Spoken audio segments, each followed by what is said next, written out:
Hi, everyone. It's now 2 p.m. Eastern Time. You have joined the webinar for the launch of the Community-Driven Crisis Response, a workbook for coordinators.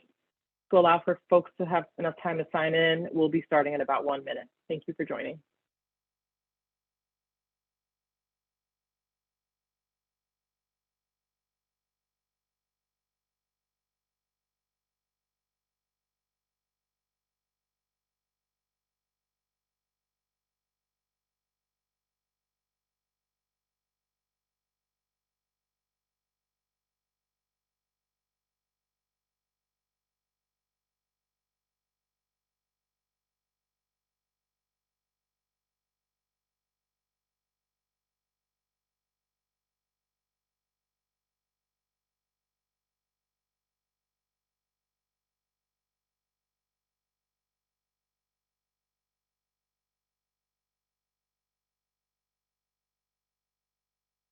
Hi again, everyone. Thank you for joining today's webinar to launch the Community-Driven Crisis Response, a workbook for coordinators. My name is Felicia Lopez-Wright, and I'm a Senior Policy Analyst at the Council of State Governments Justice Center. I will be moderating today's webinar, which is hosted by the U.S. Department of Justice, Bureau of Justice Assistance, or BJA. So to give you an overview of today's webinar, first we will do introductions of our speakers and provide a brief overview of BJA, the CSG Justice Center, and the Coordinator's Workbook. We'll also do an overview of the workbook sections, and then we'll transition to our presenters from a variety of community-driven crisis response programs, followed by a moderated panel discussion. We'll also have time for questions and answers before wrapping up the webinar. As you can see in the chat, we have guidance there on, how to handle any technical or content-related questions. So anytime during the webinar, you can ask a question by clicking on the Q&A button at the bottom of the screen and entering your question. Any technical or content-related questions, we'll try to reply in the chat, but there may be some issues that we may not be able to resolve. For content-related questions, we'll hold those and answer them at the Q&A section towards the end of the webinar. And there's a link in the chat for what to do if you encounter any technical or audio issues during the webinar. We are recording this and we will post it along with the PowerPoint slides on our website in about 1 or 2 weeks. So as you know already, my name is Felicia Lopez-Wright, and I'm a Senior Policy Analyst within the Behavioral Health Division at the CSG Justice Center. And I'm joined by my colleague, Risa Hanneberg, who is Deputy Division Director, also within the Behavioral Health Division. And we're really lucky to be joined by our panel of presenters today, starting with Earl Miller, Director of Amherst, Massachusetts Community Responders for Equity, Safety, and Service, Neil Camjoy, Program Manager, and Nate Block, Program Supervisor of Olympia, Washington's Arrest and Jail Alternatives Program. And from Philadelphia, Pennsylvania, we have Paul Levy, President and CEO of Philadelphia Center City District, who will discuss their Ambassadors for Hope Homeless Outreach Team. And for all of you joining us today, feel free to chat and chat out and introduce yourself, where you're from, what agency you work for. We look forward to seeing who's on today. And thank you all for joining us today. I'm going to pass it now to Risa to continue with our overview of the Office of Justice Programs and the Bureau of Justice Assistance. Thanks, Felicia. I'm actually covering today for Maria Fryer from BJA and sending her apologies that she couldn't make it today. I know from working with Maria, both Felicia and I, how excited BJA is to release this document and to be doing the webinar today and providing hopefully some guidance that you'll find helpful as you are either launching or considering to launch a community-driven community response program for crisis. So just a few things now about BJA. First of all, what is OJP? It is the Office of Justice Programs, and they provide grant funding, training, research, and statistics to the criminal justice community. Next slide. And more specifically, BJA, well, they are certainly one that I know we work with almost every day, and I'm sure many of you have already and previously leveraged their assistance. It is their mission to provide leadership and services in grant administration and criminal justice policy development to support state, local, and tribal justice strategies to achieve safer communities. BJA works with communities, governments, and nonprofit organizations to reduce crime, recidivism, unnecessary confinement, and promote a safe and fair criminal justice system. Next slide. We're really happy to introduce to you the director of BJA, Carlton Moore. Mr. Moore leads BJA's programmatic and policy efforts on providing resources and training and technical assistance to law enforcement, courts, corrections, treatment, reentry, justice information sharing, and community-based partners to address criminal justice challenges nationwide. Next slide. BJA has these 5 major strategic focus areas. I don't want to necessarily read all of this to you, but just to quickly kind of summarize: improving public safety and building community trust, reduction in recidivism and prevention of contact with the justice system, integration of evidence-based research practices, strategies, and increasing program effectiveness with an emphasis on data, which we're going to talk a lot about data today, analysis, information sharing, and performance management. Next slide. And also, just to kind of wind up here on BJA, their 4 main goals are to fund, which includes investing in diverse funding streams to accomplish goals, to educate, to research, develop, and deliver what works, equip, create tools and products to build capacity and improve outcomes, which is what I think we're hoping to do today, is to provide you with some new tools, and then to be a partner and to consult, connect, and convene. And so I know it's extremely important with BJA to know what's going on in the field, to inform not only the policies and practices, but certainly all the other various forms of work that they try to assist with nationally. And I'm going to send it back to Felicia. Thank you. Thanks, Teresa. That was great. So the Council of State Governments Justice Center is a national, nonprofit, nonpartisan organization that combines the power of a membership association representing state officials in all 3 branches of government with the expertise of a policy and research team focused on assisting others to attain measurable results. So our staff developed research-driven strategies to increase public safety and to strengthen communities.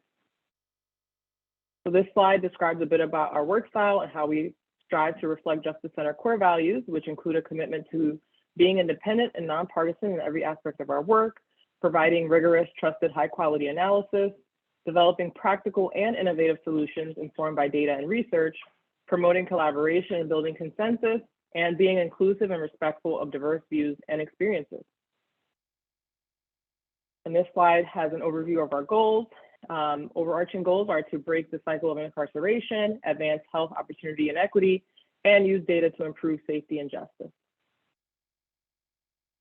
This is our equity and inclusion statement. So the CSG Justice Center is committed to advancing racial equity internally and through our work with states, local communities, and tribal nations. We support efforts to dismantle racial inequities within the criminal justice and juvenile justice systems by providing rigorous and high-quality research and analysis to decision makers and helping them navigate the critical and at times uncomfortable issues the data reveal. So we rely on stakeholder engagement and other measures to advance equity, provide guidance and technical assistance, and improve outcomes across all the touch points in the justice, behavioral health, crisis response, and reentry systems. And the Justice and Mental Health Collaboration Program is the grant that we're funded to do technical assistance under BJA. And with BJA, JMHCP aims to help states, local government, and tribal organizations improve responses to and outcomes for people with mental health conditions or co-occurring mental health conditions and substance use disorders who come into contact with the criminal justice system, and support public safety by facilitating collaboration among the criminal justice, juvenile justice, and mental health and substance use disorder treatment systems. And that does it for our introduction. Thank you for hanging in there with us. So now we'll transition to the actual content for today's webinar, which is we're so excited about our recently launched community-driven crisis response workbook for coordinators. You can go to the next slide. So this is a snapshot of it. You can find it on our website. And it was developed with the goal of helping those tasked with planning crisis system enhancements, especially those specific to adding more community-driven responses to behavioral health crisis, to help those folks facilitate and shepherd the planning and implementation process, which we know can be a lot of work, can be a lot to manage. So we hope that this workbook helps organize your work around best practices. So this tool evolved from the Taking the Call conference, which was held virtually in 2021, and it was all about community responder programs across the country. So it's also aligned with a corresponding expanding first response toolkit which is specific to supporting community responder programs. In this workbook, we have it divided into 8 specific sections, which we'll do an overview of today. And each section contains activities, questions, and resources to help organize your work around those best practices, examples from the field, and to make sure that your system, your crisis system as a whole is coordinated, and that enhanced coordination is key. So if you have any questions as we go through the workbook sections, again, a reminder to post those in the Q&A box in our chat, not in the chat, but in the Q&A section, so we can get to those at the end of our webinar. We will have enough time for questions. So as we go through, if anything pops up, just send us a quick question and we can see them, and we'll keep tally and get to them towards the end.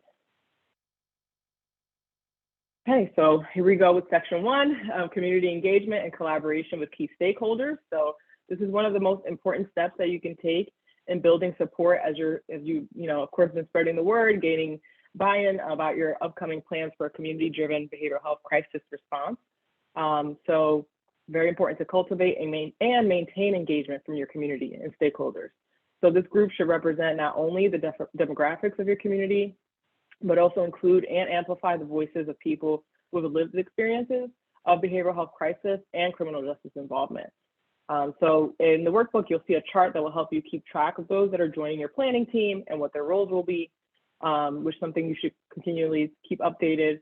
And as you develop a structure for your planning team, it's also important to set the expectation and cadence for regular meetings and how you will communicate with each other, how you'll set group and program priorities, how to seek and incorporate ongoing feedback from your larger community and also any other stakeholders, and how you'll plan for informing the public about your upcoming program.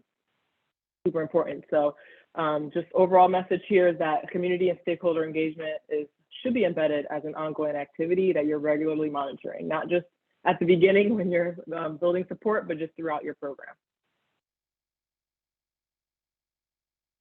And now we have the needs assessment section, which is section 2. So jumping right into the work. So once your planning team and community engagement is established, the next best step is to complete or update if you have an existing strengths and needs assessment. Sometimes it's called a SIM map, and there's other models to accomplish this as well, of your system-wide crisis response opportunities. So taking a view of everything that's available. Again, community engagement is key here. Should be embedded during this activity. Sometimes those folks will let you know about strengths or gaps in your system that you may have not known about before. So once you have all this information mapped out, you can use it to assess and adapt the capacity for building out a new or enhanced response, which addresses the level of need in your community, and make sure that you're not causing any redundancies if there's a similar program, and also ensure that it's addressing long wait lists, right, that may exist for other opportunities. So again, in this section, you'll see resources, charts, et cetera, that will help you get there. Then we have section 3 on conducting emergency and non-emergency call triage. So everything builds on each other. So the needs assessment exercise should help you with, help your planning team, especially with knowing what the various call line options are within your jurisdiction for behavioral health crisis, and ensuring that all those line options are set up to share information, if possible, across with each other in order to leverage and coordinate services. So there's no one, quote unquote, right approach to call triage, as you have to determine that locally, but it's important to keep in mind the various call options that are available, know what information dispatch is privy to or is given to dispatch, and the types of responses that are available once a response is dispatched. So again, it's encouraged to establish collaboration across all the team members on the project, ensure that there's clear protocols in place for routing, how we will route the calls to the community-driven crisis response, and most importantly, that there's buy-in and training for all the partners involved in this process of call triage. So that includes all emergency and non-emergency call takers and administration and leadership as well. So more to come on call triage, as this year we're actually planning on launching a suite of 988 resources with the support of BJA, which includes a public awareness campaign and materials and resources. So it will include definitely more examples and resources on call triage. So make sure you're signed up for our newsletter so that way you're notified of these upcoming events. Okay, section 4 on community responder program staffing. So we have this specific section specific to community responder programs. There's increased interest in building out this type of community-driven response. There's emerging guidance, so we wanted to just be able to address that specifically to staffing, as there's lots of questions usually about how to staff community responder programs. So the great thing about community responder programs is that you can really tailor it to your community's needs and resources available and capacity. So in the workbook, you'll actually see examples of a variety of staffing options and pros and cons to that, and worksheets to assist with planning if you are looking to do a community responder program, how to plan that design and consideration for ongoing program and staff support. So this includes identifying what calls the community responder program will respond to, what agency the community responder team will be under, and any additional considerations for logistics or cost.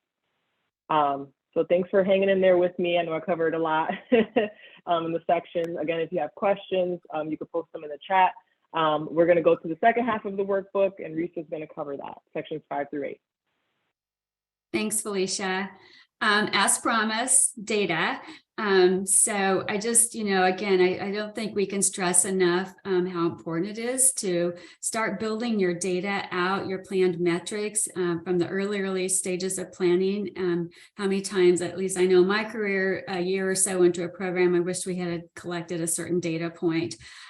We have done our best in this workbook to identify somewhat kind of common metrics, if you will, for rolling out a crisis-related program. However, the different programs that we're going to feature today is a way of showing you that there's many varieties of these programs, and you're going to need to tailor the different data points that you want to track based obviously on the type of programming that you're planning, to implement.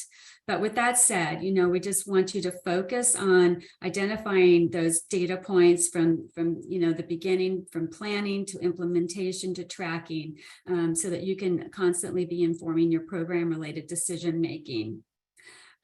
As you may know, I'm very involved in the Stepping Up initiative. And for those of you who are and are used to tracking the Stepping Up matrix, you'll see that these metrics are somewhat different, starting at a much earlier point. You're going to need to, as much as already has been suggested from who you need to have on your planning team and the various kinds of early process awareness and planning out many forms of data that you will have to collect, be it from your 911 and 988 dispatch centers, your police work. One of the programs that we're featuring today is related more to homeless outreach. So you're probably going to be wanting to look at your HMIS data. So again, just can't stress enough that you're going to want to get those data points. You're going to want to start to get a feel for your capacity needs, call times, how you're going to arrange your program, or many of these factors are going to be centered around the data points that you start to gather and then track. Also, you may need to incorporate memorandums of understanding or information sharing agreements. Again, we're not going to go into detail on those today, but certainly we have those resources available and suggestions, templates, etc., for you to use should you need that moving forward. Another thing I want to stress is that you need to be able to track unique individuals. And so this can get a little tricky, but it will certainly assist you in as you look at not only the numbers of overall, the number of times of calls and so forth, but so that you can start to isolate those individuals that will probably become, or what you identified as your familiar faces, the individuals that are, contacting and coming through not only the justice system, but maybe some of your other key community providers, as a way of, again, identifying your overall calls, also those that are pertaining to just unique individuals. And then cannot stress enough how important it is to disaggregate your data by race and gender and age if possible. You really want to track on this information. You want to make sure that the programs that you're designing are providing equal access and opportunities for everyone in your community. Next slide. Equally important is safety. Certainly as you're planning and rolling out your community led responder programs. It's extremely important. We cannot stress enough that this should not be done in isolation. You always want to have law enforcement, emergency personnel involved in your planning, aware of what your program and who your target population is and how you're going to all cooperate and work together. It's important that your safety plan is for everybody involved in the call, that you are reaching the person in crisis, your responders, and bystanders, other family members, et cetera, that might be present at the time of the call. It's important that you have considered your training. I know we have seen this across the various programs that we're aware of, can be anything from developing a specialized cross training for individuals to if it's going to be also led in conjunction or working with law enforcement. I've even seen where the non-law enforcement personnel have attended academy or portions of academy training just to be able to know the protocols around safety, understanding the equipment, understanding particularly approaching the scene, staying at the scene, after the scene, what kinds of information is important to collect, share, checking back on those who are involved in the crisis, ensuring that they've been connected to treatment, care, connections to services, those who've responded, assessing for trauma, and following up that after the call is many times just as important as the call in assessing for those safety needs. Next slide. Financial sustainability. Always a concern. And again, another one that we like to stress that's important to start considering right from the beginning.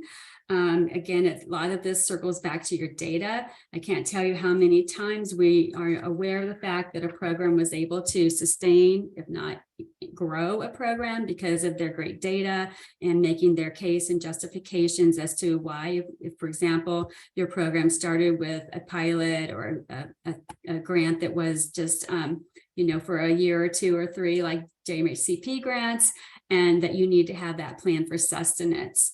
And I know we continuously stress the importance of using data, but I do not want you to forget also including the voice of lived experience and capturing that qualitative data piece, those stories of how much of your program assisted and provided that connection to care and supports, and ideally showing that cycle of, the 911 or the crisis call or 988 call has somewhat, you've been able to circumvent that and get them into the needed services and supports. Also want to encourage you that you're investigating multiple options for ongoing funding. Maybe many of you have started with a federal grant and knew that it needed to be carried over and sustained by some other level of programming. And we see this many times falling on county and city budgets, but certainly to, look at other resources that you might have through philanthropy, and also depending on where you live, if you're like a Medicaid expanded state or you are in a jurisdiction that has certified community behavioral health centers opening up, to learn and be aware of the different funding streams and the use of codes, particularly around crisis response, that can be used now for leveraging those dollars. Okay, I think I have one more slide, the last section of our workbook. Building legislative support and other forms of support for your program. Just really how important it is to cultivate at the community level and with your elected, your decision makers, your key stakeholders, develop those champions, develop those individuals who are fully aware of your program, supportive of your program, willing to go to bat for your program. You never know when it's will be an opportunity that you will need that kind of assistance to either assist you with securing funding. Perhaps you need a statute change or some sort of legislative type of or administrative type of change to, ease a barrier, make your work easier. So we encourage that you start to develop and make sure that your program is not, operating in some silo or some sort of, not that it's, that it's out there, it's in the public, people are aware of you and have the support of this growth in their community and developing this more robust crisis response. So I'm saying, to encourage you to develop your platform, if you will, so that you are ready to go should you have any sort of needs at the public level to justify, defend, be able to better explain your program and the purpose of your work. Okay, that is the workbook. And again, we're just very hopeful that you will find that this workbook, particularly as I'm monitoring the chat, we really designed this for the person that's going to be the project coordinator, the person that's, managing the nuts and bolts of making this work happen, etc., that this will be useful for you. We obviously like charts, and we like giving you those kinds of tools to help you work through this planning process and implementation. But now we want to be able to have some of those folks, on the ground that have been doing this work, and just to kick us off with a little bit about their programs, and then we're going to move into facilitated discussion. So here we go, and I'm thinking that Earl is first up. I am. Hi, I'm Earl Miller. I am the inaugural, and I still have the job, knock on wood, director for the Amherst Community Responders for Equity, Safety, and Service. As you can see here, we're the third leg of public safety. Our approach is unique nationally. We are a new public safety department. I am on the same scale as our police chief and fire chief. I report to the town manager. We have a town manager form of government, and we do not co-respond with the police, although there may be times where we show up at the same place. You won't see our folks coming out of a police car. We are a public safety department with a public health lens is kind of how we think about it. And our team consists of our community safety working group, which was actually the group that did the work for CRESS post George Floyd's murder. They were made up of a racially diverse group, although the majority were identified as BIPOC folks. Our police chief, police captain, our fire chief, EMS is in our fire system, our assistant DEI director, and our dispatch supervisor, which was really important. Dispatch was kind of at the core. For our trainings, we did 9 weeks, and that's a lot of things. But what I would say is, we're a small town, about 40,000 when all 3 colleges are in session. So we feel like our work is pretty expansive. We were formed in December of 2021 by our town council. September 2022, we started delivering services. Our mantra is kind of, we set a goal and we achieve it, and then we do the next thing. The work we do is, we do a lot of mental health work, really kind of serving as a gap service. There are lots of wait lists for services. So we will meet with folks. We will provide some care coordination. We will sometimes advocate for and with folks to be prioritized in spaces that might not see them. We have an anti-racist mandate. So if we come across that in our work, we are kind of duty bound to call it out and intervene. We deliver meals to seniors in our town. We're a part of the kind of food delivery process. We work with homeless folks. We had a recent cold snap. We were able to get 9 folks off the street, including 3 folks who hadn't been housed for 2+ years. So our work is really relational. Our training foundation is motivational interviewing. Sarah, our trainer, is in the chat today. And that really is around asking open-ended questions to folks. Part of what we believe in is that we don't want to build the dependency on us. So everything we do, we kind of do with a person. If we're doing a housing search, we want them to know how to find housing the next time without us, if we're there or not. As far as our responders, we didn't go with a clinical model, partly out of necessity. There are so many new clinical approaches happening in Massachusetts that we didn't want to be a competitor for folks. We didn't want to be a part of making that feel more tricky. So we do work off of more of a lived experience model. I'd say about half of our folks have some career experience that makes sense for the town. Brittany Houghton, who's on the call today, was a student life person at Western New England University, and we have 3 big colleges in town, so that's helpful. But we also realize that what we're aspiring to do is new, and sometimes having people who didn't have a lot of unlearning to do was helpful. We are a majority minority department. 7 of the 10 members of our department are folks of color. 8 of the 10 members of our team had some experience in the town. We call the folks we work with neighbors, and that really is kind of the stance we take with them. We want to be I think in large part what we do looks a lot like old school social work, building kind of meaningful relationships so that we can do warm handoffs that are helpful. We don't really have a cutoff. There are some folks who, once they get the referral, they're done with us, and that's great. And there are some folks where we serve as a little bit of tether. So we're there to help them kind of feel supported, even when things are okay. Our main goal is prevention. We will start taking 911 calls this summer, but I think it's important to say that a 911 call is a traumatic experience in a person's life, no matter what happens. Nobody wakes up and thinks they're going to have to call the municipal government to solve the big challenge of their day. And so as much as possible, we want to catch folks as early as we can in the process and support them to not ever need to make a 911 call.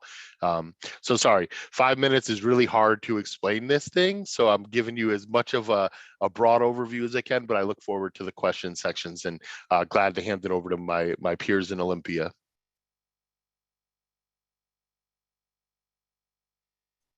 Hey, I guess that's us. Good afternoon, everyone. Good morning to fellow West Coast folks. My name is Neil Calmjoy. I am a licensed independent clinical social worker and the program manager of the Arrest and Jail Alternatives program in Olympia, Washington. And I am Nate Block, and I am the program supervisor for the Arrest and Jail Alternatives team in Olympia, Washington. And I'll give a brief overview to what we do. Like Earl said, it can be tough to encapsulate a program into a couple minutes, but Olympia is the capital city of Washington. We're about 60 miles from Seattle, and we are a small city that has experienced a large increase in visible unsheltered homelessness in our community, and a lot of the challenges that the community experiences around that, particularly with relation to behavioral health. Our program serves adults who are at the intersection of housing insecurity or homelessness, behavioral health issues, and criminal justice involvement, essentially the highest utilizers of emergency services in our community, whether that be people who are in active behavioral health crisis while they're on the street, or whether it's someone who's inappropriately utilizing emergency medical resources, generating a lot of calls to dispatch. They end up kind of filtering towards us. We are not per se a crisis response program. What we do is long-term intensive case management and also peer support, really focusing in on the peer model. That's foundational to what we do. Our staff, for the most part, have lived experience of homelessness, behavioral health issues, including severe addiction, incarceration.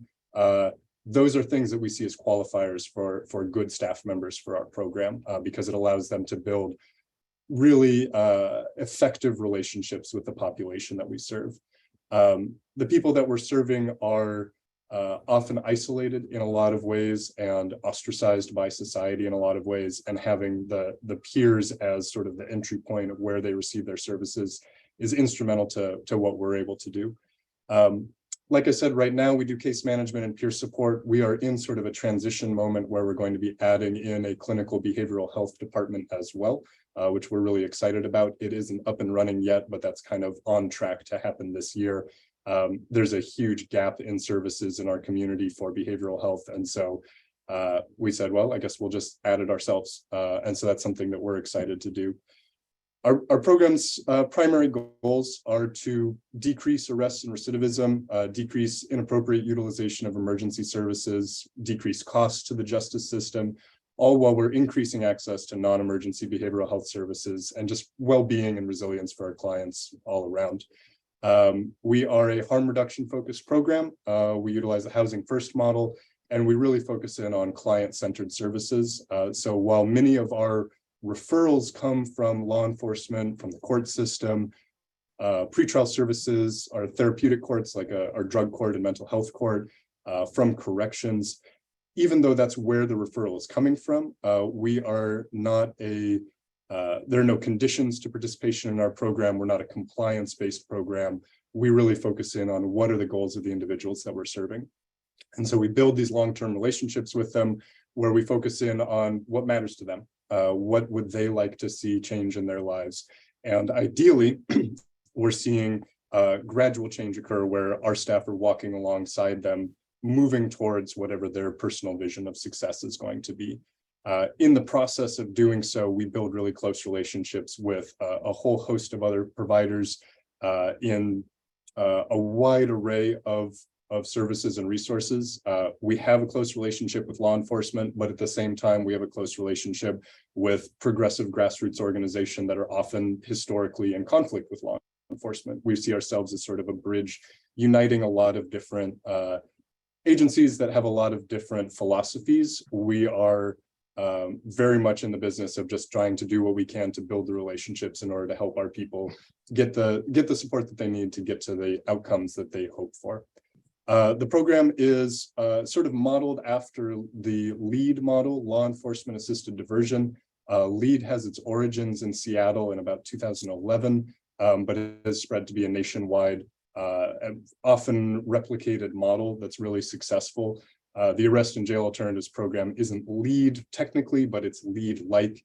And one of the most important elements of that is having a big table where we bring in across all of the silos a lot of representatives from law enforcement, from the courts, from the public defender's office, as well as from activist circles, as well as people with lived experience, business owners, anybody that has a stake in this this kind of an issue, which I would argue is the entire community as a whole, has a place. And so we have a lot of involvement on both the programmatic level. We have an advisory forum that meets quarterly that's really a robust place for sharing of ideas and philosophies that we like to have a lot of accountability in it. We like to mix it up in that room and have people representing a wide array of viewpoints. And then also on an operational level, we have a work group that meets every other week where that shares information around specific individuals that are being served and coordinates care for those individuals. And so we really rely on the relationships that we build with others. The program is grant funded. Much of that funding comes from law enforcement. It started with a grant from the Washington Association of Sheriffs and Police Chiefs. They fund 2 other arrest and jail alternatives programs around the state. We also receive grant funding from some other sources, and we're currently in the process of scaling up. We're a relatively small program for right now. We exist in the nonprofit sphere. We're a program of Catholic Community Services, but we are right now kind of scaling up our operations, and we're really excited to be moving into a place where we can further our reach and just build on the work that we've been doing, which has been really gratifying so far. So I'm happy to be here. Thank you for having us, and we look forward to the rest of the conversation.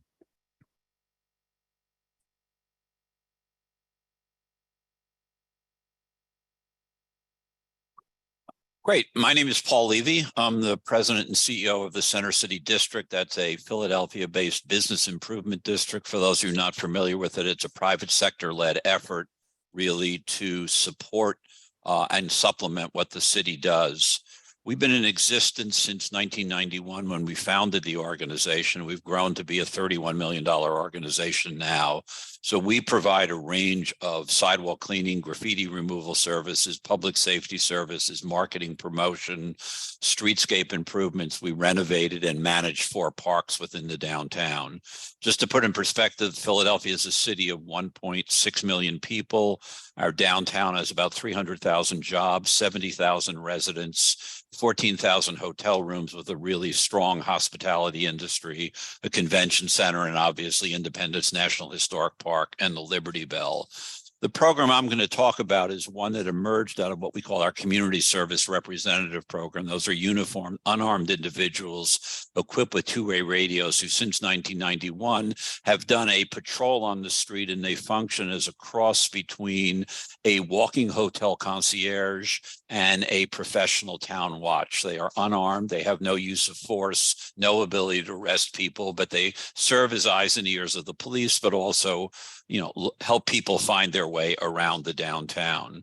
We have had in that program for more than 20 years a homeless outreach team that engaged the people on the street, that connected with them, that was their advocate to move them into different facilities. But as we were building on this over time, we had a very, very strong outreach program funded by the city, a group called Project Home. Sister Mary Scullion is one of our lead advocates and housing providers for the homeless. She fielded an outreach team. The police had a crisis intervention trained outreach team. And we had 3 organizations operating in the same space, somewhat in silos. In 1997-98, we got the police together, Project Home, and our teams to say, everybody's working in a silo, not always coordinating. Can we put this together? And what we agreed to do was fund both the Project Home outreach workers, the crisis intervention trained police officers, and our own staff. We put them through a joint training program in which the Project Home trained homeless outreach, civil liberties attorneys trained people on the law, the police trained on their methodology, and the idea was to build an interdisciplinary team. Key to this is we have 2 teams on Monday through Friday. One team on the east side of town, one on the west side of the town, and the team is 1 crisis intervention trained police officer, 1 homeless outreach worker, and one of our teams, our staff. We have a 3rd team we've now fielded Tuesday to Saturday. In all cases, the outreach worker or one of our community service representatives engages the individual on the street. We commit a van to immediately transport somebody to a facility that Project Home has identified. So there used to be a lot of inefficiency. We would be an advocate, drive someone someplace they couldn't get accepted. The police knew how to arrest, but clearly not where all the facilities were. So by blending this together, we really built an interdisciplinary team. As you can see on the first slide, our numbers from last year were 229 people agreed to come off the street, immediately placed. You can see that was 212 unique individuals. So very little recidivism when people who we might have engaged 6-7 times agreed to come in and were transported. No one in 5 years has ever been arrested or received a citation. The police are there for safety reasons. Many times they know the people on the street. But clearly this was an attempt to overcome silos, to overcome the fragmentation of things. And we just found an enormous rate of success. It may be a little hard to read this slide, but in the year we started within our core area in the downtown, we were counting 94 people on the streets of our downtown every day. Last year, you can see that number was substantially reduced, a 30% reduction. Clearly, this is to respond to the need of people on the street, to respond to the uncertainty that people feel when they encounter people on the street, but most directly to connect people with services. So what we're really most proud about this effort is in a world of fragmentation, in a world of polarization, we have police, civilians, and social service and mental health workers working alongside of each other, appreciating their diverse skills, and simply getting the job done. So that has really been the goal. It's one that we've been really successful with and building on, and obviously coming out of COVID and the shutdown, even as people were there were less people on the street, they were more visible. This has been very much part of our recovery strategy. So thanks for the opportunity to present this. Thank you. And if we could have all panelists come back on camera, we're going to start our facilitated discussion. We will be posing some questions, but again, if you have some that we're not addressing, please do put them in the Q&A and we will try to get to them. First question is to Paul. And I just wanted to ask you, how did you balance the concerns and interest or support from the community, stakeholders, and law enforcement partners? So kind of just that whole spectrum. Yeah, I think for us, I don't want to call it easy, but it was relatively easy because we weren't a first-time arriver on the scene. We've had a long-term relationship with the Philadelphia Police Department. We've had a long-term relationship with the social service providers and with the city. So we all knew each other. It wasn't like we were meeting for the first time. It was really breaking through the silos of saying, okay, you're funding this, you're funding this. We've got 3 teams. And quite simply, police couldn't act unless they called an outreach team, but the outreach team might not get there for 30 minutes. The outreach team might encounter somebody with a dangerous weapon. They could call the police, but they may not get there for 30 minutes. And so I think everybody saw the efficiency of putting things together. There was a lot of skepticism, obviously, both from the police and social service. They come from different tribes, and learning to work with each other, going through training. So I think the relationships we already had, I think really helped capitalize on that, and we built on that. So I would say this was relatively smooth. Had we come up for the first time on the scene and say, hi, we're a business organization, we want to help, I think it would have been strongly resisted. Thanks, Paul. I think Felicia's got the next question. Yes. So earlier we talked about call triage and how there's no one right, quote unquote, right model to do this. So I was curious to hear from Earl about how Amherst Crest works to triage and get dispatched to call for service, especially since you're not a co-responder team, right? So I was curious to hear that process a little bit more. So I would say it was really kind of a two-pronged approach. One was that dispatch was at the table the entirety of the conversation. So this isn't something that's foreign to them. They're involved in every level of decision-making we make, that particularly the ones that may impact them. And we actually have a policy that we've worked on with them for the better part of 5 months that is out for a legal review now. On the other side of it, I think some of it was explaining culturally to folks is, we're a new department. We don't send police to fires, and we don't send the fire department to break-ins. The work we do is unique and distinct, and it is often calls that they were struggling to figure out who they would send it to beforehand. So I think for them, they've been waiting for something that could appropriately handle these things.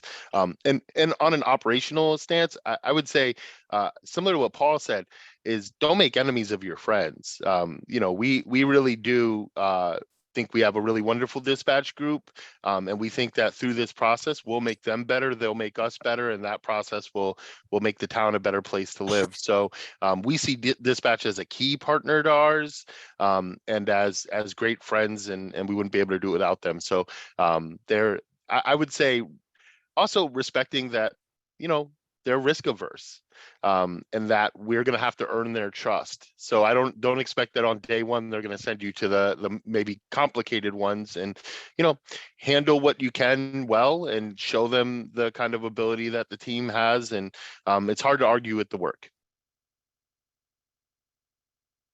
Thanks, Earl. Some great advice there.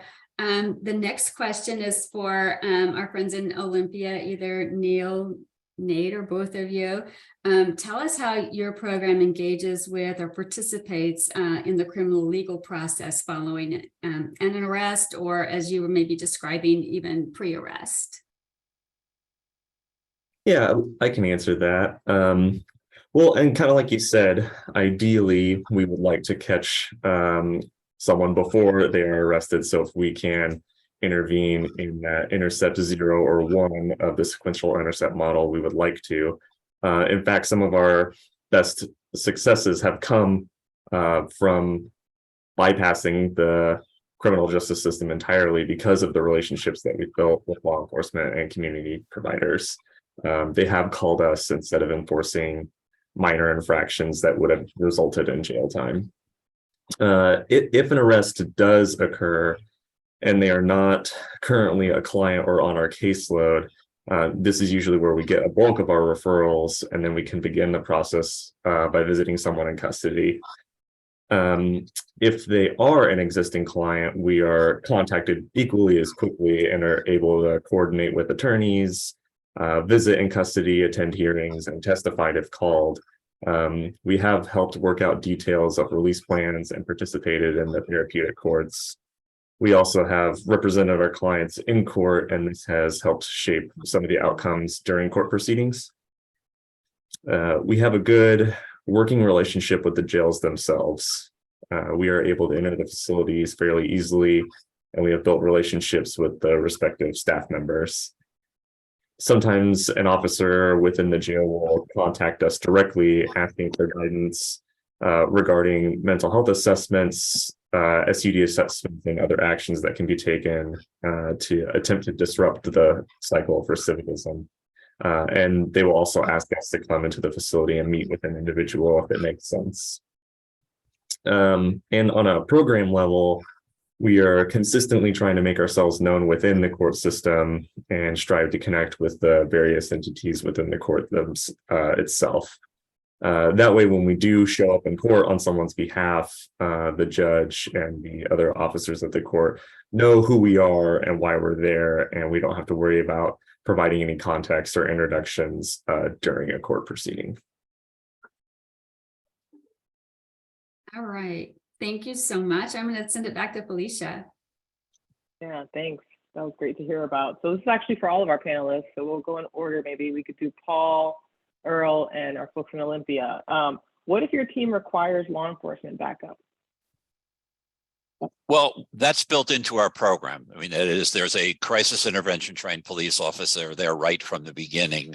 And I think that was a really helpful part of this, because apart from, let's call them, cultural differences between outreach workers and police, anyone who's done long-term outreach knows that 98% of the people they're meeting on the street are perfectly safe, et cetera, but there are a small percentage of people who can be quite dangerous. Having a police officer there is a real sense of safety, especially if that person is crisis intervention trained and knows they're not the first responder, they're in the background. So I think that clarity of roles, that the police do not lead in any circumstance unless it requires a very traditional law enforcement. That's been, I think, the key to this program, is building relationships across disciplines. I would say on our end, we call them and they show up. It hasn't happened yet. I think this is one of those things that can be really easy for people to kind of chase ghosts on. The reality is that we aren't people with guns. There is no way in which our interaction is going to end with you going to jail or prison or being fined or penalized for it. The worst case scenario is someone doesn't want to work with us, we leave. But if we needed police assistance, police were part of our training. We actually had an officer who trains at the police academy locally come in and do a day of situational awareness training. Our folks have radios that go directly back to dispatch.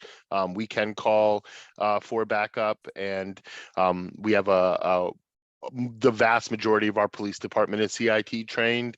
We also have a co-responder in our police department. So if we needed them, we have no doubt that they would show up and be able to do their work appropriately. Yeah, on our end, I don't want to sound too much like I'm echoing Earl, but yeah, all of our staff are very competent in de-escalation training and crisis intervention. Have a lot of formal training and a lot of practice. And we have a team culture where we are able to talk about and implement scenarios where if things do get a little out of hand or start to seem like they're going out of hand, how do we respond to that? And to date, we've never needed law enforcement backup. With that being said, we also have a co-response entity built in with our system as well, the crisis response unit. And they're usually in the vicinity, or maybe they were the ones who called us in the first place. And so we're able to successfully navigate out of those kind of situations. All right. Thank you. Earl, I think you might have covered this, but just want to make sure in terms of how does your program ensure safety of the responders, your staff, and of people in need? And do you share these policies and practices? Just how do you kind of communicate this whole safety plan? Yeah, so they received a lot of training. I would say the entirety of the 9 weeks of training was kind of couched in not just de-escalation, but a real understanding of when de-escalation doesn't work, and that is possible. We talk a lot in the office about, someday it's not our day, and I think it one of the realities of our work is it is easy to fall into using the language of the systems that already exist to think about the folks we work with. We think about our folks as neighbors, and some days our neighbors like us, and some days our neighbors don't like us. And on the days they don't, we're a warm smile and a time to see them later. I think this is why it's so important that when people build these things out, they build them out for the specificities of their community. We are a community in which a police officer has not shot a gun in the recorded history. We had 63 violent incidents last year. So when I hear Paul talk about those numbers, they give me nightmares. In our community, it is a largely safe place with a low crime rate. And that means that we do have the luxury of being able to go into most situations knowing we'll be safe. And mostly their job is to not get into some sort of power struggle with the folks we're working with that might make us less safe. Trying to make people do what they want is dangerous work, and we don't want to do it. Thank you. Thank you, Earl. And this goes to Neil or Nate, or both of you if you want to tag team this one. How does your program manage and ensure consistent public relations with the community? Yeah, I can answer that. I think it's first important to define, what do we mean by community? I think it's a really common trap to fall into to exclude the population that is served from our definition of community. There's the general public, and then there's those people over there. And so we consider the population that we serve to be part of the community, and we really actively engage them, and we really solicit their feedback on how we can do a better job of building relationships and meeting their needs. We frequently have contact with their families if that's something that they want. If they list family members as natural supports, or if they have chosen family, we try to engage them in the process as well. And then sort of that wider general public of business owners, community members that observe what's happening in the milieu of the community. We try to be a public face of a holistic alternative response. We have contact with business owners. We give our business cards to the grocery store manager who has a consistent complaint that this individual is always loitering here, and our response is always to call the police, and we say, well, okay, let's call us instead. Maybe we can be a better solution. And in Olympia, that's usually pretty well received. It's a very progressive community, and people are always looking for alternatives to jail and arrest. So we're kind of in good company. I would also say that, in that expansive definition of community, our relationship with other providers is pivotal. We have this constant flow of coordination and cooperation with this extensive list of agencies and nonprofits that work in housing and shelter and behavioral health treatment and community medicine and peer support. I often say that I have a deep Rolodex of all of these different contacts that I have, and we're very much a part of that provider community, and building that relationship makes us effective. And then one more element that I'll add to that is the public entities such as law enforcement, where we do walk-alongs with our downtown walking patrol, and we're not afraid to be seen with them. We're wearing our Catholic Community Services badge, and they're in their full uniform, and we provide a public face for showing that, hey, there can be collaboration, there can be coordination between social services and law enforcement, and we can work together towards common goals. And so I think that's one thing that we pride ourselves on, is that we try really hard to be a bridge between all of these different places. Thank you. I'll pass it to Lisa. Yeah, I loved hearing about all of that work and working together and walking the streets together. Thanks, Neil.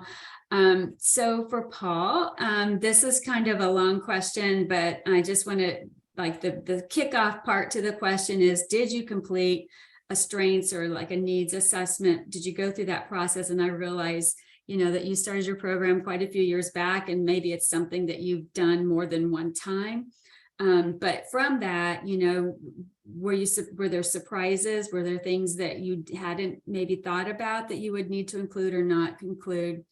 Where I was curious about if a surprising partner showed up, like someone you maybe didn't think about, and just, what has been some of those key data points to demonstrate your successes? Yeah, and in some sense, look, if we had been starting this from the first, there would have been a great need for a huge needs assessment. We had been at this a long time. The homeless outreach teams have been at this for a long time, the police. So we all were aware of the challenge and the number of people who were on the street. And so we had a relatively simple metric here, which is how many people are on the streets of our downtown sleeping in the daytime or nighttime. We have a significant drug addiction problem in the city, mental health problem. So we had a quantified number of people.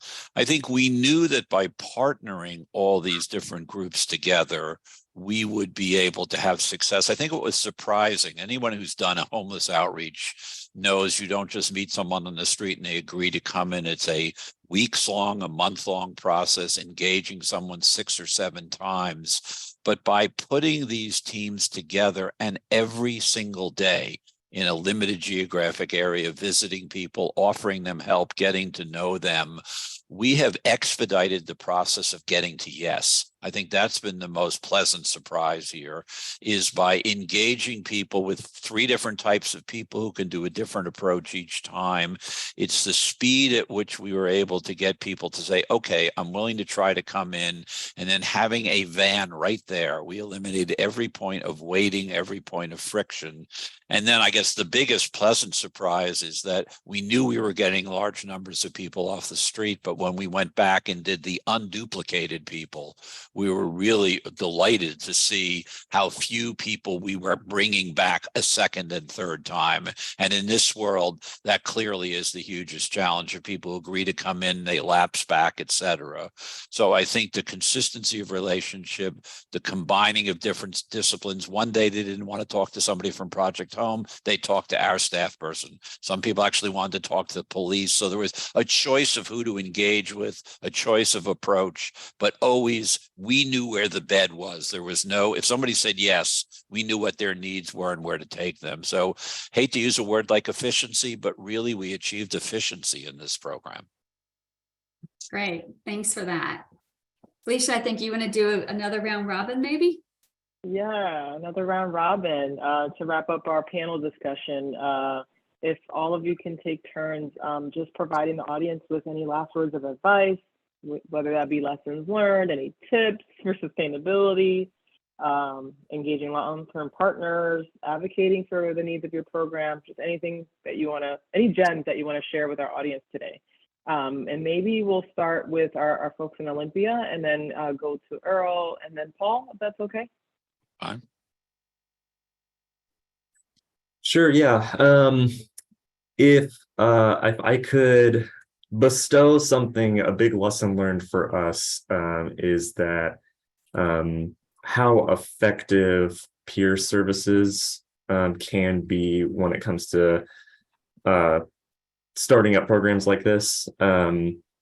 When we first started, I was one of the original peer case managers and then have since promoted in. And the ability for us as peers to be able to connect with someone on a level that most people cannot is a very effective and useful tool.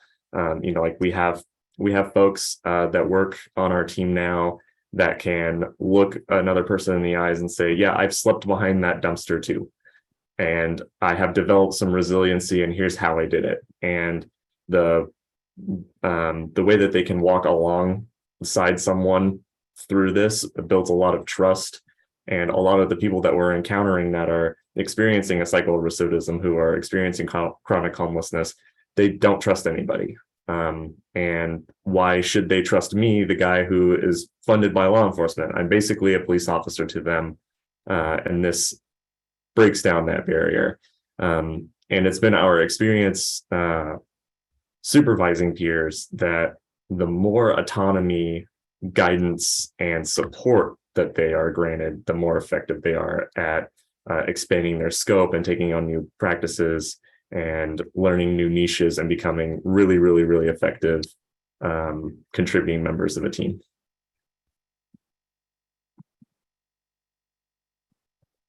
I would say just start. I think we can get so caught up in language of pilots and these other things. We have 10 folks. We wouldn't call it a pilot because we think the work we do right now is effective and meaningful, and hopefully we'll grow and expand.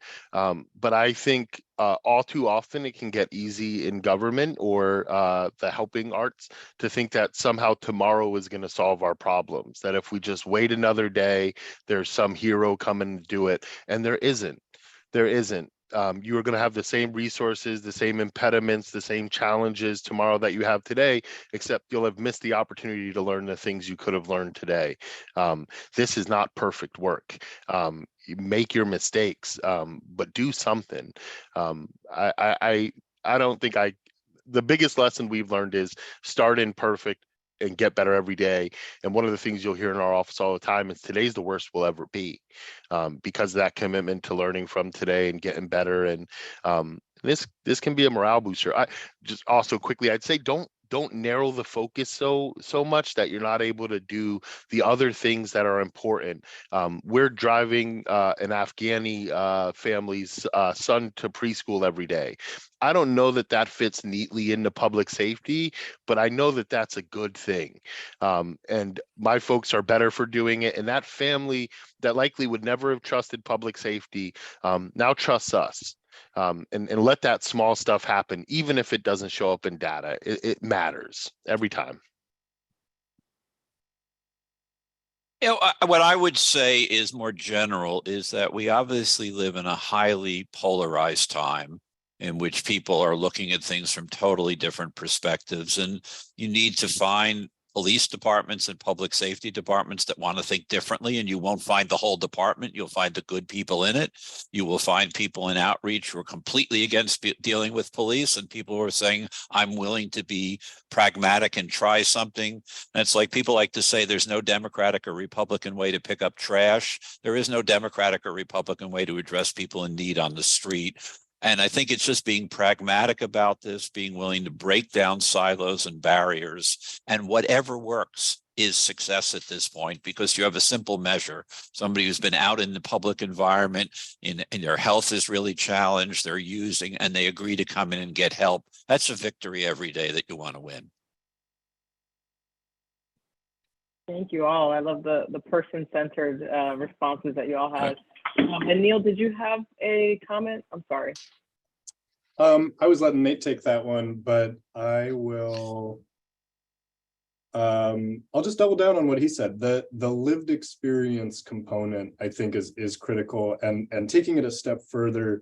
If your program decides to utilize people with lived experience as frontline service providers, which I highly recommend, be sure to build in a path for upward progression for them. Build in upward mobility. Don't cap them out. It's really common for programs that utilize peer support to have a ceiling where this is the role that's available for you, and it's considered entry level. And that's a whole other philosophical debate there. But you have to give people a pathway towards empowerment. And that means considering lived experience in during the hiring process when it comes to setting wages, considering their qualifications from a holistic lens, and then promoting from within whenever you can, and giving people opportunities to demonstrate leadership. For us in our program, that's been really critical to our success. And as we observe other programs in our communities that have struggled with attracting applicants and retaining staff, it's because I believe they often don't value the experience of their staff enough, and they take this sort of empowerment lens when they consider their clients, but they don't apply the same lens to their staff. And so, if you're building a program like this, that's one thing that I would just strongly recommend, because I think it can be an immensely effective and rewarding piece of it that just sort of ties it all together. Thank you so much. And as we transition to the Q&A, I actually wanted to elaborate, or I have, selfishly enough, I have a question. When you talk about the important work of incorporating people with lived experiences and peers into this arena of work, and how do you ensure that they're being taken care of as well? I know they can maybe encounter some triggering situations, or burn out, quite frankly? Like, how are you working to support them in that way as well, and just taking care of them in that trauma-informed way? Earl, I see you have your hand up. Did you want to answer that? Yeah, if you don't mind, just so I'm a certified peer specialist. I'm a person who is homeless in our community. I have a GED. I think understanding that as much as we highlight academia, that lived experience isn't just some side thing, that sometimes it is the answer. And so I would say paying people a living wage, treating them, providing them the protections of other staff, and remember that they're resilient. I think sometimes when people talk about peers, they speak about them with this like sense of fragility that you don't actually see in the work. What you see is these people have already survived every day that got them here. And as long as you don't make today the worst day they've ever lived, they're going to find a way through it. I believe entirely in peer support. And I think it started out as this really kind of sweet, nice way of saying we're going to let the patients get to work, but it's evolved way past that. And it is meaningful. It is as productive as social work, and you see that everywhere that it exists. So one of the reasons I don't talk about peers when I talk about our department is that everyone in our department has lived experience. It isn't a thing we think of as a side thing. It's a requirement. Thank you. I wanted that information out there for folks to hear. And it sounds like we have some agreement in the chat and with participants. So I think that's such an important consideration that, especially at CSU Justice Center, we're also trying to uplift that as well. So thank you. So we can transition now to questions and answers. We have some in the chat.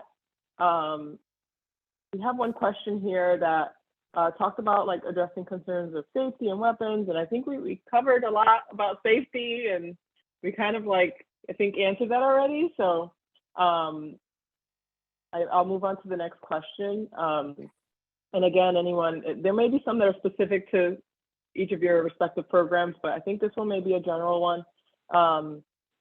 Someone says, I'll ask a question I receive from constituents all the time. How is success measured or gauged? And I think Paul covered that a little bit, but I'm just curious to hear from the rest of us. Olympia, please go first. We're getting better at it, but I will say I wish that I had a workbook. If only someone had written a workbook for designing a program like this before we started, because we learned the hard way early on. We did not have an eye towards effective data collection.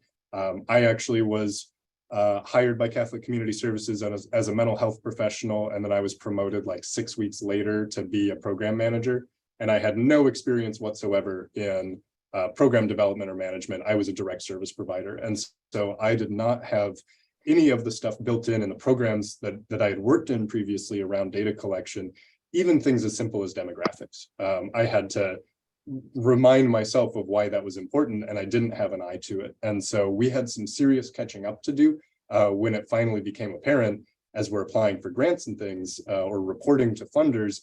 Oh, we do not have good data collection here. We really need to get our butts in gear and collect more. I think it's important to have clear metrics for success. We were fortunate enough to sort of have them provided for us by our primary funder. They said, actually the legislature of the state said, these are the things that this program is designed to do.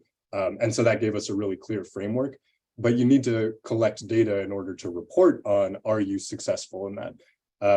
And so I can't highlight enough how important it is to have a plan from the beginning of how you're going to tell that story.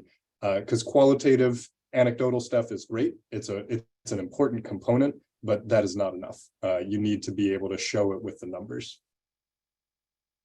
Yeah, on our end, we are funded about 60-40, 60 with the town, 40 by the state. The state part of that funding from the state is that we need to contract with an outside evaluator, really to make sure that the data is fair, right? That it's not we don't have our hand on the scale. And to that end, we're partnering with the UMass Donahue Institute to establish a kind of evaluation tool. And I would say, but that's the kind of the practical piece. I'd also say, remember that public safety is a feeling, and that qualitative stuff matters, but also like, how are you impacting large communities? And to our end, a big part of that is being in constant dialogue with community groups around the challenges that they're facing. Because I think success is measured. There's 40,000 folks in our town, 40,000 different ways. And so to the best of our ability, we're trying to understand what those are. And an example of that is one of the things that our town has really challenged us with is in our forming is to reduce the amount of interactions folks have with police throughout the day. So we served as constables during the election. I don't know that that will show up on any data source, but I know that for folks, it meant something. And so that symbolic stuff matters. And yeah, we'll figure out the data. I would remind folks, we're in the frontier. I think in 10 years, we'll all be kind of laughing at the days where we made up the data tools as we went, and we won't get this opportunity again.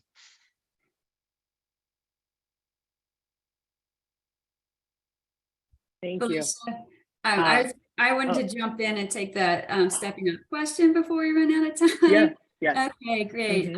Because I really appreciate, these things cannot be done in a vacuum. I don't know if we have said that enough today. So if many of you today are stepping up site, thank you so much. We know that many of you have already identified those very front end initiatives as that one key measure to reduce the number of people with SMIs coming into your jail. So obviously, I think partnering with your jail, partnering with your criminal justice leaders, we see some instances, some programs, where, it's so key to have the prosecutor at the table if he's going to give the green light on certain ordinances or low-level, misdemeanor violations, etc., where the community responder program responds and says, hey, we'll do better with this person being routed this away and outed and away from the justice system. So I feel like that totally lines up with, all the goals that we've been, pushing through the Stepping Up initiative, and that I would just love to hear that this kinds of programs and efforts are just branching out from your work with Stepping Up, and just as a way to grow, again, the different ways of responding to people. And I think we've just heard some great examples today. So I don't know if that answered your question exactly, but certainly, I think that everybody today spoke around, that these different programs has this underlying goal of diverting, from further entrance into the justice system. Thank you, Risa, for catching that question and giving that response. We have another question about data. There's a question if you have one database to capture all service providers' data and with measuring progress, or like how do you handle amassing all the data and capturing it in one place? Is that what you're doing, or is that something that you want to work towards? Yeah, I would say no. At this point, we're really kind of operating on our best as a municipality and sharing data. We have meetings with our human service providers to talk about specific cases, but I would just say we're in interesting times. There's so many new initiatives coming out that I think in the next few years we'll really figure out how to share data. But right now we're finding that our community providers are trying to get so much programming on board really quickly that when we talk about sharing data, they feel overwhelmed. Our big success has been able to get onto their release system so that we can actually talk with folks. We really do need state and federal legislation to mandate those things. And particularly with the world of HIPAA, people are really, really uncomfortable adding a new player to the kind of sharing of information without clear messaging from the state and federal government that is going to be safe to do, that they won't find themselves in trouble in a couple of years. Unsatisfying government answer. Sorry.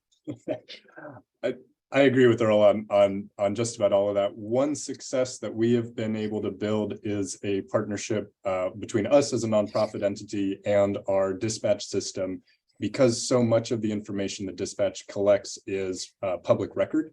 It can be possible to set up some sort of a data exchange, for example, within our case management record system.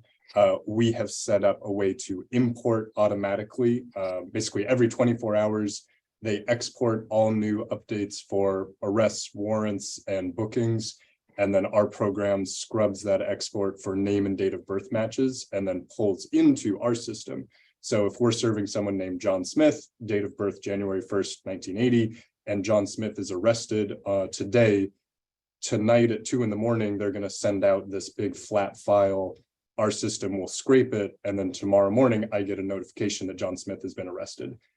So there are some things that you can set up, but it's going to be way, way easier with publicly available data than anything that approaches HIPAA covered data. That's going to remain incredibly challenging unless you're able to sign business associate agreements with all of these other providers, which is a really huge lift.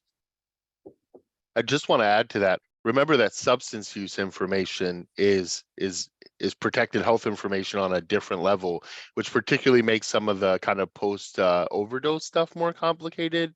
So just the kind of layers of challenges, but geez, Olympia, way to go.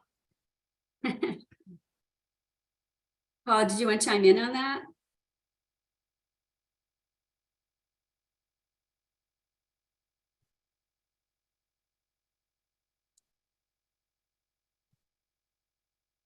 Who is that directed to?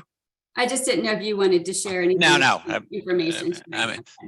We were obsessive about data gathering, but this is one where it's a simple number. How many people are on the street and what was the resolution? Okay, good for you. Sorry. And thank you. No, thank you to all of you for answering that. I think that was a really big reason why we wanted to highlight a variety of different response programs, because there's, again, no one formula for this work. You really do need to build it according to your needs, your capacity, and where you are in your phase as well. Like, you're not going to have everything in your first year or your second year. It takes years. And that's what we wanted to show here across the different projects and where they are, and that they're still having success, right? They may not have it all figured out yet. They're having successes. And yes, someone asked, is overdose data not available because 42 CFR? Exactly. That is a law that covers specific substance use data and information. Are there any other questions from folks? We do have a couple more minutes to answer questions. Not, we can move ahead, but I'll give it maybe like 5 seconds in case anyone has a last minute. Oh wait, I actually do have one more question. I apologize. I skipped it over. I apologize for this. There was a question actually about whether or not you encounter police working in an off-duty capacity, and if you allow them to intervene, or has that ever come up, basically, in your work? I would say we have had law enforcement folks apply for positions, and it's tricky. I think we're open to the idea. I don't know that. I think one of the things that's important is that there's also some shifts happening in law enforcement. And I think we're seeing, at least in our town, that the days in which police officers want to work 100 hours, 50 hours overtime every week are probably just about done. It seems like even our officers are really looking for a work-life balance.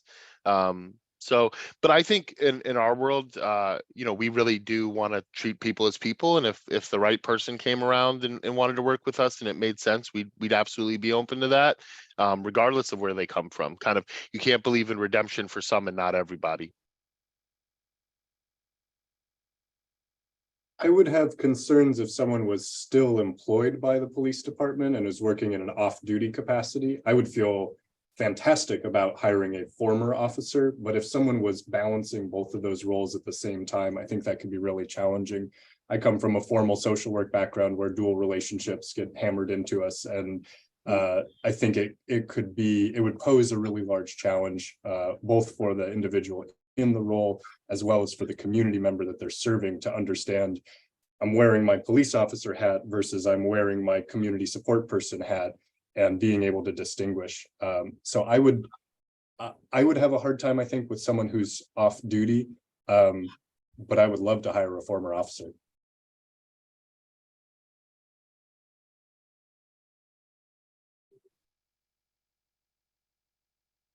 It looks like we answered all of our questions. Well, just that Earl has a job offer in the chat, so he should definitely look. Somebody's going to hire Earl. So you're being recruited. Right. You're gonna have to move to Colorado, exactly. I mean, similar climate. One last thing I'd say is if your community decides to do this, what I have found really important is you do join this big national community of communities doing this work. Like, this is my first time interfacing with the Olympia folks, but even from just this conversation, I know that there's maybe 30 people in the country who've had to deal with some of the challenges I've had to, and they're on that list of people. There's a real, we talk with folks in Denver on a weekly basis, Durham, North Carolina, Portland. There is a real sense of community in this and people helping each other out. I'm glad to meet Paul. We'll find a way to get down to Philly. You aren't alone in these efforts. Right. And the kind of information sharing that happens on a day-to-day basis is so important and frankly so easy. I've yet to reach out to a department and not had them be excited to support us in any way that they could. I just want to jump on and, just echo that the support that BJA has for developing robust different forms of crisis response, working hand in hand with law enforcement, and also the technical assistance that we aim to provide at the Justice Center. We're very much listening to you all and what's going on in the communities and trying to share this information across sites that are maybe not as far along as our panelists are today. So thanks to you all. Thank you all so much. Another reminder, sign up for our newsletter. It's the best way to keep up with all of our work and events such as these and other upcoming. We have a plethora of events coming up this year. So definitely sign up to our newsletter so that way you can stay up to date with us.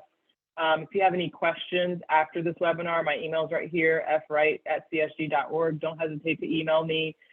We did record this. It will be posted on our website in 1 to 2 weeks. We posted under the events tab. We have all of our upcoming and recorded webinars on our events tab. So feel free to check it out. And I also forgot to plug earlier, we have a newly launched jmhcp.org website, which actually highlights all of our work under the JMHCP portfolio. So feel free to check that one out too. It has information on our free technical assistance centers that are open to the field. So you can put in a request there as well. But yeah, thank you everyone for joining. Special thank you to our panelists for your wisdom and being able to highlight the amazing work that you're doing. And I hope everyone has a good rest of the week. Thanks for inviting us. Take care. Bye-bye. Thanks, y'all.